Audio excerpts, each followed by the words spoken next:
Welcome, everybody, to a skeptical edition of What Is She Thinking? Today it is Judge, Don't Worship. Judge, Don't Worship. Welcome to How to Save, Not Surrender Your Cognition to AI. It is I, Melanie Marshall, and I am here with my wonderful friend, Dr. Heather Collins, cognitive neuroscientist. And we are here to get judgy with you. It is not that AI is good or bad. That's not what we're here to talk about. That is a boring conversation. Correct, Dr. Heather? That's boring. We're beyond that. We are so beyond that. Not the question to ask. That is not the question to ask. But the question to ask is, given that a lot of people are talking about this as if it is beyond question, given to us from on high, must be listened to at all times, and yet lots of people have fears, worries, and know it is doing something to their sweet little noggins. What can we do? How can we approach this in a way that protects our brains, our societies, ourselves, right? Yeah, those are the right questions to be asking. And those are the questions we're here to help you with today. And I would say you are possibly the perfect person for this episode in so many ways. Because you have just come off South by Southwest, where you gave a talk that was it Reclaiming Your Brain in the Age of AI? It was Reclaiming Your Brain in the Age of AI. Yes, absolutely. And tell us a little bit about what that room was like. I know you don't like to brag, but it gives us a sense of it. That's a big group of people who are interested in the future of the world. And what was that like as an experience? It is. It's interesting. So I was really excited to give this talk. I was really excited to interact with people, engage with people. And the room was actually full, standing room only. And security had to close the doors because of fire marshal codes. And there were about 30 people listening in from the hallway. And afterward, I stayed and answered questions for so long, they actually had to kick us all out of the room and into the hallway. And we had the discussion for about an hour after my talk also, which is all to say, people want to talk more about AI. People want to know how to use AI the best that they possibly can. Yeah, and not just they want to talk about it. And some people are like, oh my God, I've heard them talk about it enough. That might be me on occasion. And I use it. I like to think responsibly. I use it to help me work, to help me do research, all of those things. However, that's not the question. That's not what I think what's drawing so many people. When I said we're doing this episode, when I told people that, about your talk, everyone's like, oh, that's what I want to know. I want to know how to not have my brain atrophy. There was a study out today about young people that they are aware and worried about what it is doing to their own cognition. And that is not even when we get to how the tech bros, man, the billionaires are out there talking about this like religion. Peter Thiel, when he's not giving talks about the Antichrist, is off talking about this as, the salvation of humanity. Mark Zuckerberg says, they're talking about this in a way like they're building a god. Mark, what's his fig? Wexberg from MIT, Zuckerberg, listen, not my world, but they're talking about it. He calls them prophets. That is religious language and religious framing. And it has huge power over how people experience something. And that means how they interact with it and how a society interacts with it. And I know that from my work around the world.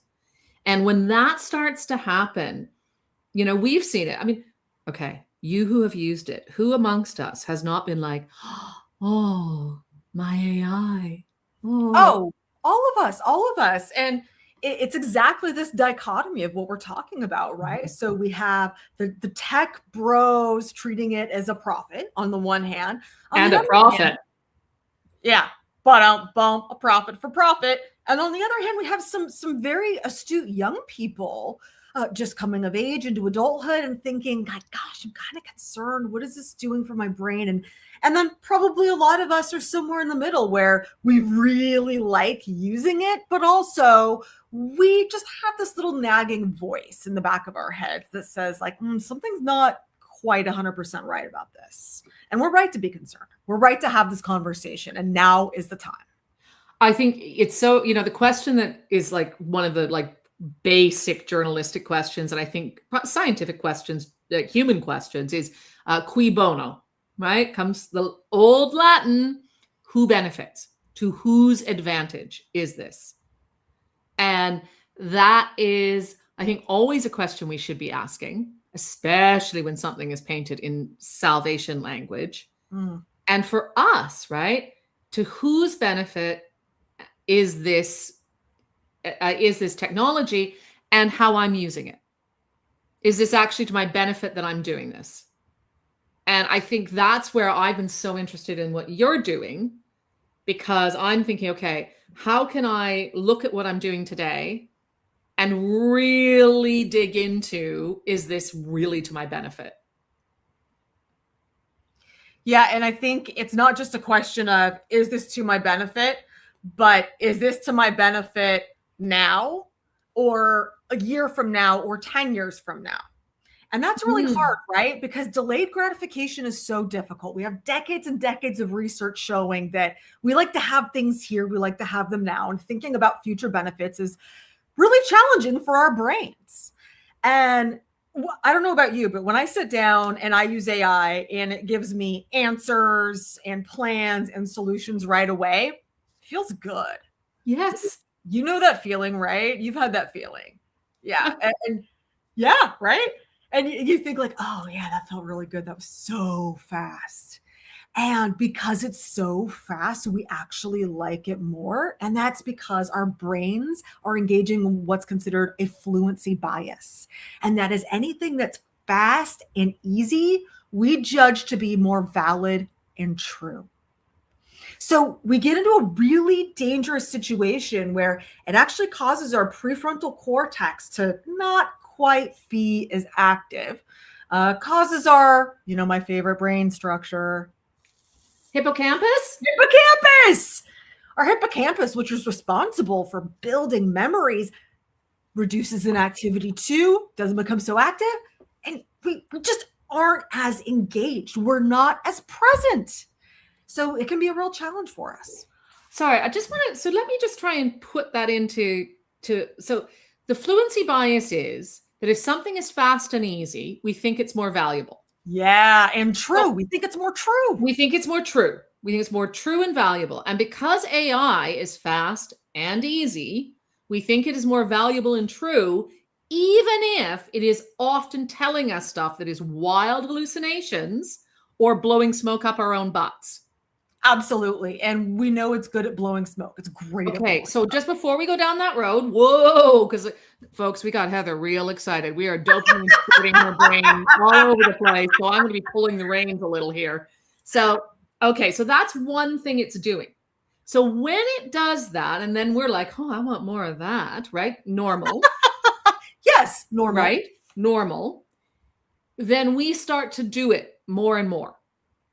And as we are doing it more and more, other parts of our brain are not getting used.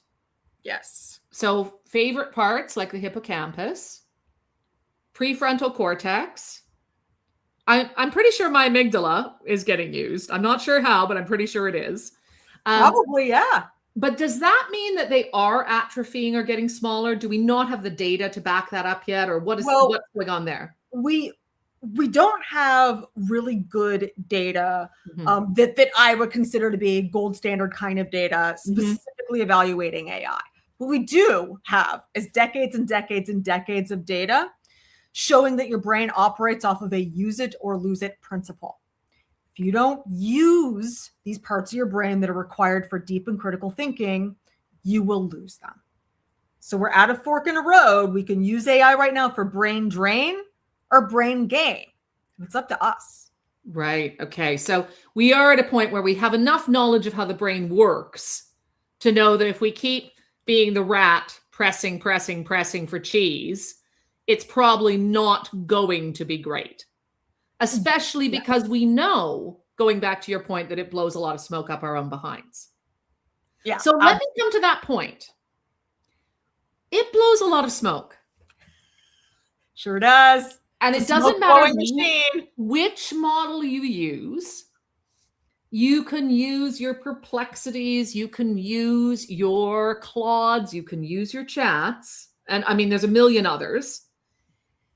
And you can tell it to be as straight as you want, and it will still tell you, you know what? You are the world's most amazing human, and no one has ever thought that. Now, I don't know exactly why it does that, except maybe they want us to keep using it. But, or other reasons. I don't want to get sued. But here's my question. What happens to our brains when that happens?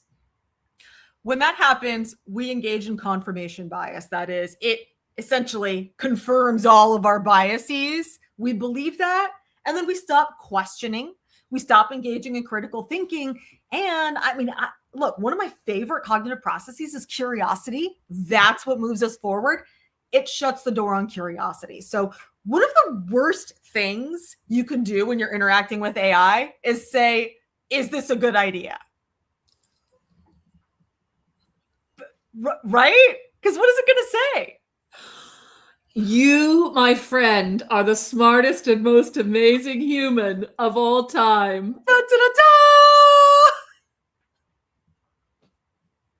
So that's a quick road to confirmation bias. Is this a good idea? Just do me a favor right now and ban that. Don't ever type that in to any AI.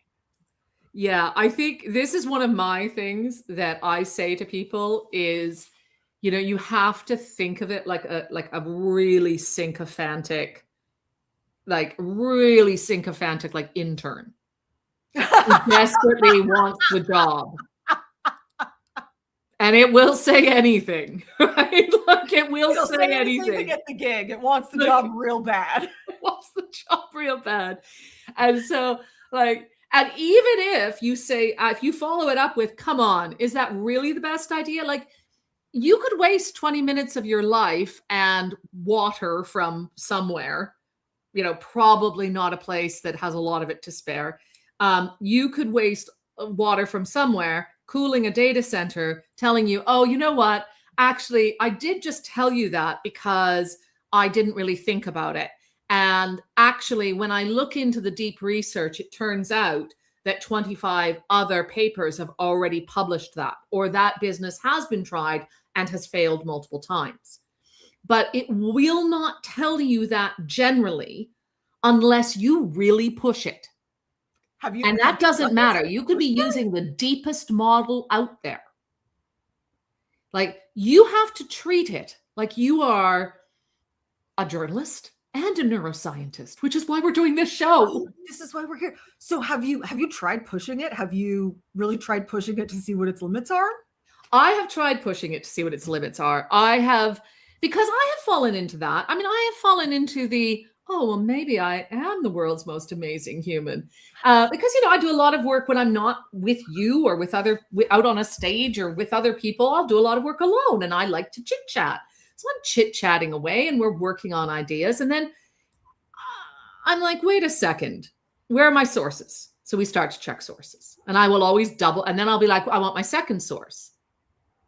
And then it starts to go down the road of, I can't find your second source. And I'm like, well, we've had this conversation before.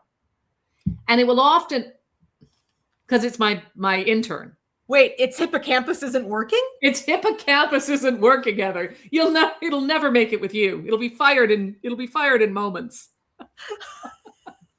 So, you know, you push it, and I'll go down this road, and I've pushed to the point where, you know, you waste a lot of time. And I ended up saying, look, you know, the problem here is that you will not admit that you are wrong. And it came back and it said to me, you know what, you're right. And I was like, stop the process.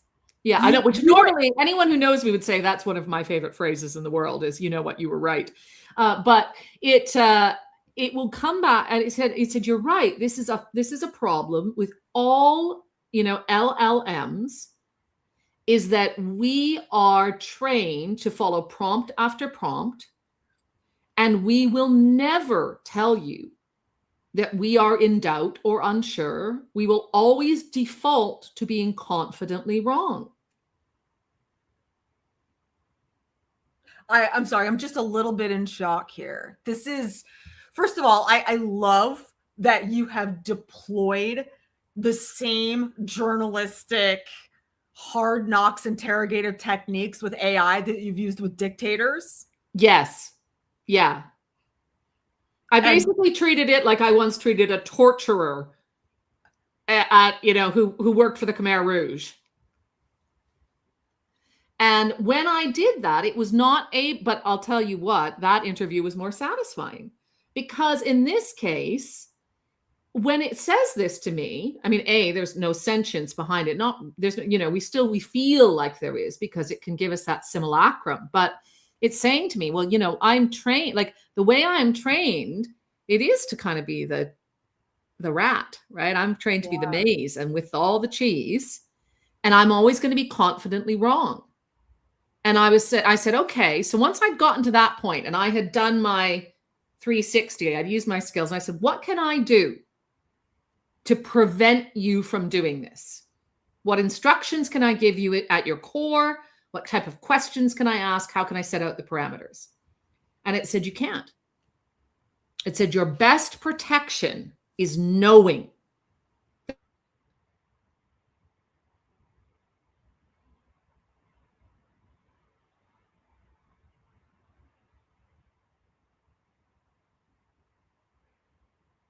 So our responsibility is to stay judgy. Stay judgy. Our responsibility is to stay judgy. And I think for all of us, then the secret is, I mean, we really do need to be deeply aware of how we are letting this technology be framed in our societies and for ourselves. I'm really, this makes me think, actually, going back to the very beginning of our episode, when you had mentioned people are treating AI like a theology. And it made me think about the fact that you've said this is because, like, you've seen this happen before, right? This reminds you of some things. It reminds me of, I've worked all over the world, and I don't want to, throw any one place into high relief, but I've worked in a lot of places where there's blind belief, where things have become beyond question. And it moves from being a matter of fact and questioning to a matter of, it is the way it is. It is an article of faith.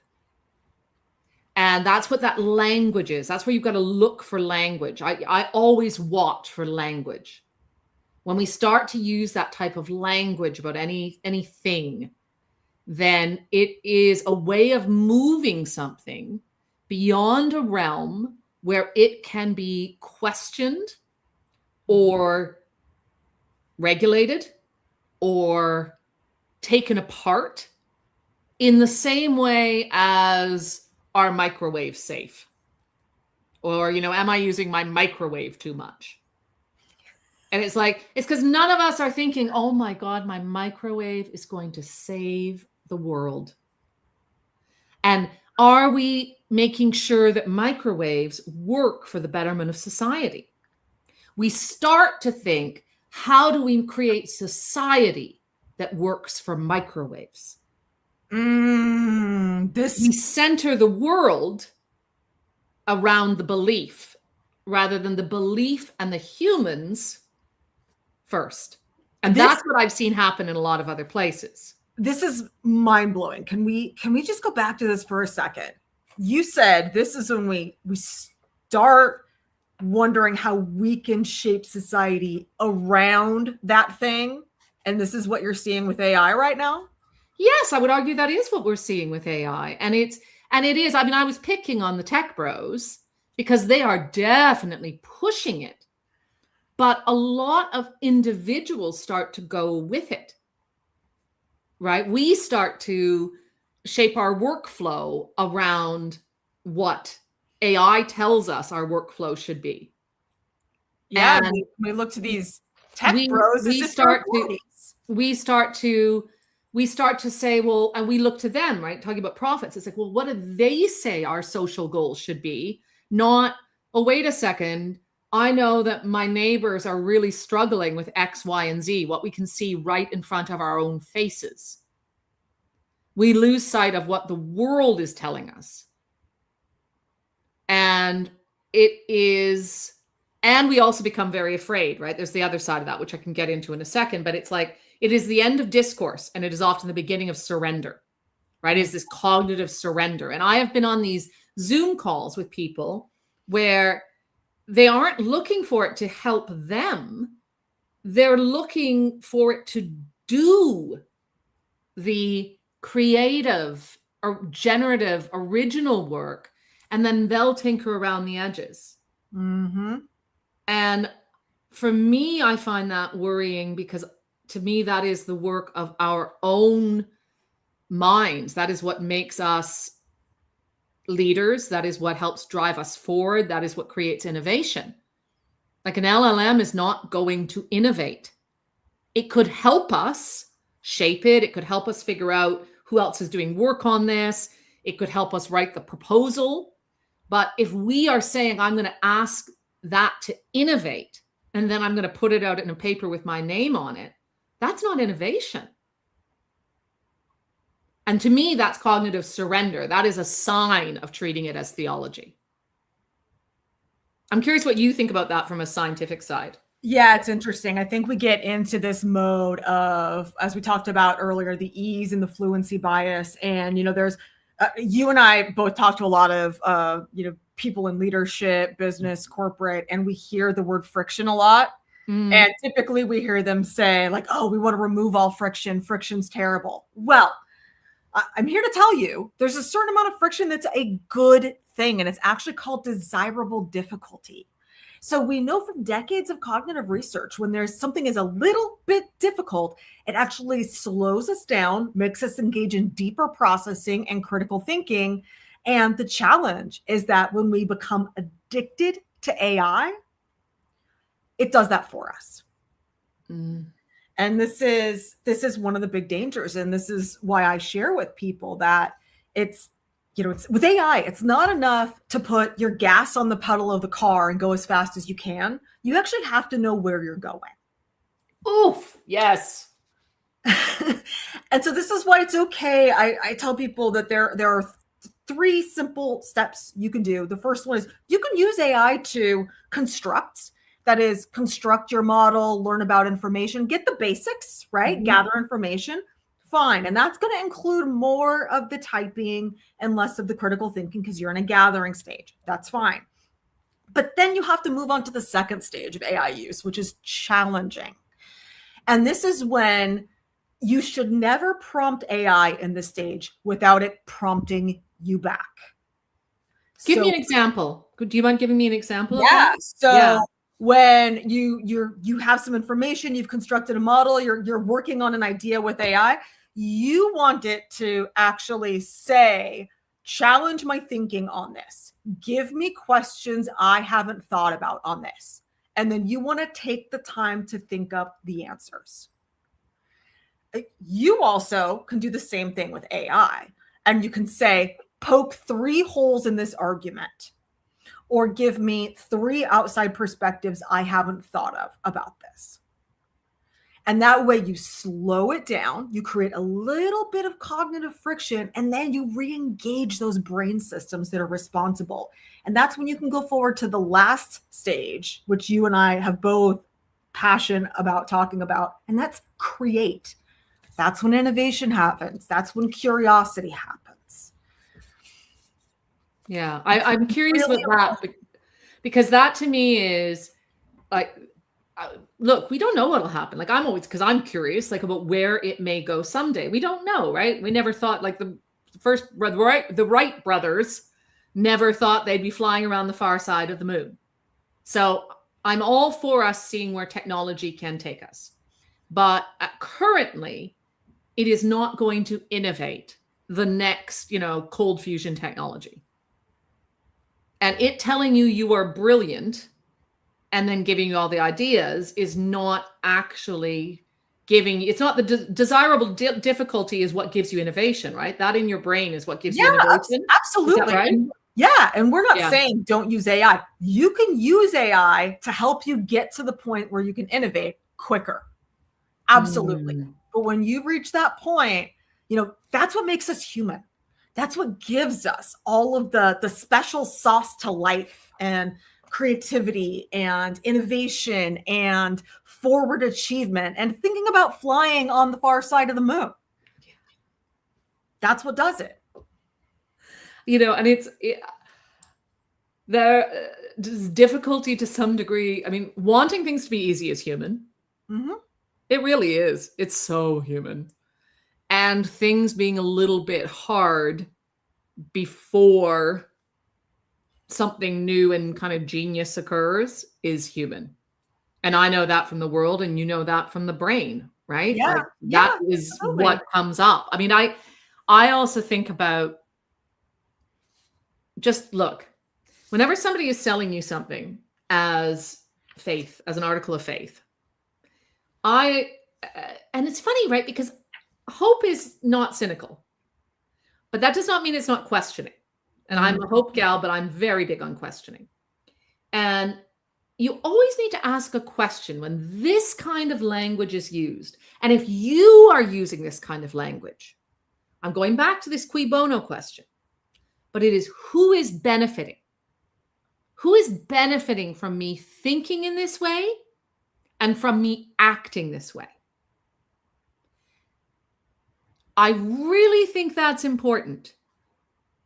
And generally, at this point, the answer is actually not you.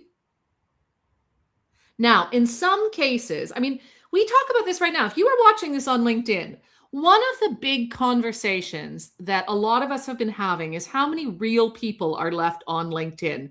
Drop something in the comments if you are a real person left on LinkedIn. Because there's been a lot of talk about is the only way to get engagement with AI bots? Are AI bots being challenged? Is that what we all have to do? Right? Like there is so much. I'm going to go to that AI fear side. Like I know so many real people, not that those people who believe in it aren't real, but I know so many also real people who think that, who are kind of turning against it, who run the risk of becoming Luddites, AI Luddites, or who haven't engaged with it because they don't like what they're seeing. They don't like how it is being used in a way that is not creative, that is so not centering humans and where we want to go and what we decide is important.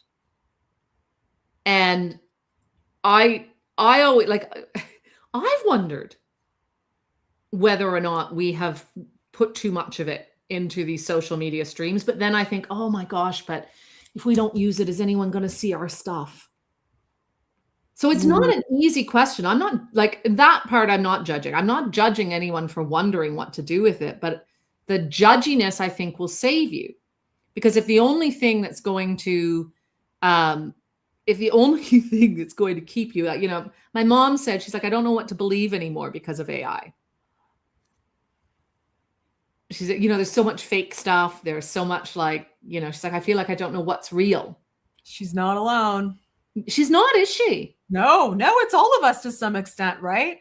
It's all of us wondering, is that posted by a real person? Is that fake? What is it? So thank you to your mom for voicing that. And I think that can cause us to disconnect. And when we disconnect, then that can be isolating. It can be disempowering. And it surrenders the playing field. Again, more surrender and not of a good kind. And because AI is going to continue to be dominant in many ways, then when people feel that fear or that sense that there is only one way to engage with it, and that is by being a blind believer, then they essentially don't gain any of the benefits of it, which are also real and present. Mm-hmm. So, I think it is important to offer a perspective, which is, although, can we, maybe we will in 5 years think, because this is one thing I would also say. You asked about what I've seen out in the world. What I have seen out in the world is that there is a time when people are like, is this thing really going to be a thing? Yeah. And where people underplay. And then there is a time where it becomes absolutely, this is it. And I told you before we recorded, I told Heather I didn't want to compare any one thing to AI because like sometimes comparisons are. I feel less inching there. I feel less inching there. I know, but then I'm like, we got to get off air before I do it. But what I will say is it also never lasts. Like nothing lasts forever and nothing stays infallible forever. Like nothing keeps that sheen of perfection, inevitability. There's, it just doesn't. Like the kind of the closing of questioning, the closing of any sort of belief. And we're already seeing that, right? That's why I think there was standing room only. I think that's why so many people at your talk, it wasn't just to hear, how can we integrate this more into SaaS or whatever? It was because people are knowing that there's something going on underground that they're concerned about. They want to make sure that they're ready for, okay, if this is going to be part of our lives, how do we protect it? How do we protect ourselves, our brains? And I just think, you can say that there's going to be this technology that is hugely important without buying into the idea that we all need to sign up for the Church of AI, which is actually a thing. There is actually a Church of AI. Terrifying and yet not surprising, which is a really frustrating combination of things. Like so much in our world today. Yeah. I mean, we're talking. It's actually called the way of the future. Sorry, it's actually called the way of the future, not the Church of AI. It's even worse. That's less transparent. That's even worse. But when you're talking about Church of AI and theology and all of this, it makes me really concerned about how this is going to change our humanity and how we connect with others. Well, yeah. In what way? Tell me more about that. Well, we're spending time and investing in developing relationships with AI. And I know so much of what you have seen involves human connection in different parts of the world, especially when things get challenging. So it makes me wonder, when the rubber meets the road, when things start getting tough and challenging, what's going to happen to our humanity and how we connect with each other in the face of AI? Ooh, that is such a good question. I want to go away and scribble on that one. I'll tell you that much. You know what I will say? I think someone will try to build an AI that can mirror that and solve for it. I think that probably won't work. Slightly terrifying. And I think there is already a drive towards community and towards the real world that we don't see as much if we are online and interacting with our AIs, but that, it's like the people whose families pull them back from AI psychosis. Like that is what the rubber meets the road will look like. And, we could probably do a whole other episode on, because there are plenty of places in the world where, massive AI adoption is not yet a thing. Mm-hmm. And where life is difficult and they're still doing human connection. For us, I think it's a really good question about what is it looking like in places where AI has been massively adopted and say there's been massive job layoffs. How is community showing up in those places now? And I want to go and research that as soon as we get off this call. Yeah, that's something fascinating. And, we may revisit this in maybe 3 months even. Yeah. There's a lot more information out there about this, but it's so interesting. And it does also remind me of another thing we talked about at the very beginning, which are the young people, the 20-somethings who were skeptical about this. And I'm inspired by them. I love their skepticism. Yeah. Well, I mean, they're doing a lot of what you have been studying and talking about, right? They are kind of almost naturally taking on those lessons to question, to not surrender immediately, to use it, but within limits and with distance. And they're embodying that skepticism you've talked about. Yeah, judgy. Be judgy. Be judgy. And being willing to be wrong. I think the more, the more we can be in touch with our own humanity, the more we can be in touch with our own willingness to be wrong, our own willingness to connect. Not always easy, but I think that is a form of how we future-proof ourselves against whatever failings may exist in the LLMs or may exist within the societies that we're building around them. We keep ourselves open. Like, I am open to being wrong about some of the things I said today. Unlike your AI. Unlike my AI, who would probably tell me everything you said today was amazing. And I'm not also going to say, oh, I'm totally against it and you should stay off it and churn butter. Because there are wonderful things you could do, right? There's amazing things you can do. But we should be in a place where regulation and critique and saying no and doing the generative, innovative work that is actually going to build the society where AI supports the society we want, that is what we need to be doing. In my ever so humble opinion. And I do think, if the people who want to use all of your information to surveil you are telling you something is God, Cui Bono, my friends. Cui Bono. Question that. Also, just always question authority. Yeah. Oh, I love my little cognitive neuroscientist rebel. What do you want people to take away? If you were taking one practical step to stay alert without being paranoid, what would it be? It's not about using less AI. It's about using it with intention. And the real benefit of AI is not that it can help us go faster, but it can amplify our own thinking and brains to help us go deeper. But don't go down a rabbit hole and spend 3 hours trying to make your AI be wrong. Watch out for rabbit holes. Set a timer if you need to. Pull yourself out of the rabbit hole.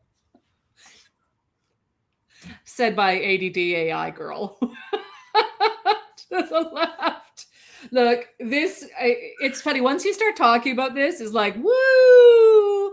But I hope something here landed for you folks. I hope that you feel seen. I hope you feel judgy, which is not cynicism. It is about being alert. I hope that you are going to take away some tips on how to, protect your brain and to save and not surrender your cognition. But we would love to know what is one place where you've caught yourself taking something AI says is gospel. Because I would love you to remember it's wrong all the time. All the time. Not just about you being brilliant, but it is like it makes stuff up all the time. So what's one place where you've caught yourself thinking, oh, drop it in the comments. Or another question that you've got for us about this, because we will keep on looking at it. We are both into this. We're going to help you through this time. We're deep into it. We're deep into it, baby. Yeah, deep and amplified. And we're on LinkedIn Live. We are on YouTube. We are out there for you. So jump in, follow, subscribe, and we'll see you next week. We'll see you next week. If I can end the stream. Or we're just going to be here for another week. Why not? We could just keep talking. Actually, we probably could. AI, it's got us. It's because I said Peter Thiel 3 times. Right? We're on lists now, just so you know. You're probably on a no entry list for the US now.